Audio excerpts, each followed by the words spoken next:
তোমার সময় শেষ।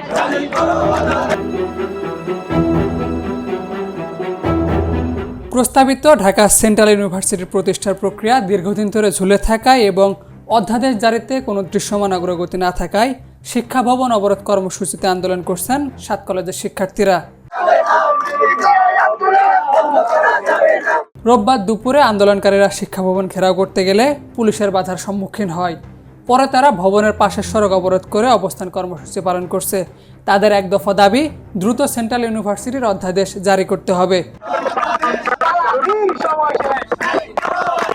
শিক্ষার্থীরা জানান, প্রস্তাবিত ঢাকা সেন্ট্রাল ইউনিভার্সিটির খসড়া আইন শিক্ষা মন্ত্রণালয় প্রকাশ করলেও এখনও চূড়ান্ত অধ্যাদেশের কোনো অগ্রগতি দেখা যাচ্ছে না। এতে পরিচয় সংকট, একাডেমিক অনিশ্চয়তা এবং ভবিষ্যৎ ক্যারিয়ার নিয়ে বিপাকে পড়েছেন প্রায় 1.5 লাখের বেশি শিক্ষার্থী। আমাদের শিক্ষকরা আমাদের বিরুদ্ধে ষড়যন্ত্র করছে। শুধুমাত্র তাদের অন্য কোথাও ট্রান্সফার হয়ে যাবে, তাদের সাথে তাদের শিক্ষকতার পদ পদবি থাকবে না, তাদের পদ পদবিকে রক্ষা করার জন্য তারা আমাদেরকে নানাভাবে হেনস্থা করছে। যদি অধ্যাদেশ জারি না হয়, তারা বিশ্ববিদ্যালয়ে কিন্তু ভর্তি হয়েছে, এখন অধ্যাদেশ ছাড়া তারা তো পরিচয় পাচ্ছেন না। আমাদের শিক্ষক এবং শিক্ষার্থীদের ভিতরে একটি দ্বন্দ্ব তৈরি করে ফেলেছে রাষ্ট্র। আমাদের আজকের মধ্যে অধ্যাদেশ দেওয়া লাগবে।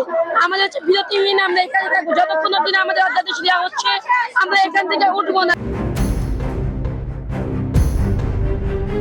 ইউএফটি ফার্স্টের সাথে ট্রেড করুন যে কোনো জায়গা থেকে। ক্যাম্পাসে ক্লাসের ফাঁকে, ঢাকার জ্যামে বসে কিংবা ঘরে বসে, ট্রেডিং এখন হাতের মুঠোয়। তাই ট্রেড করুন যখন খুশি, যেখানে খুশি।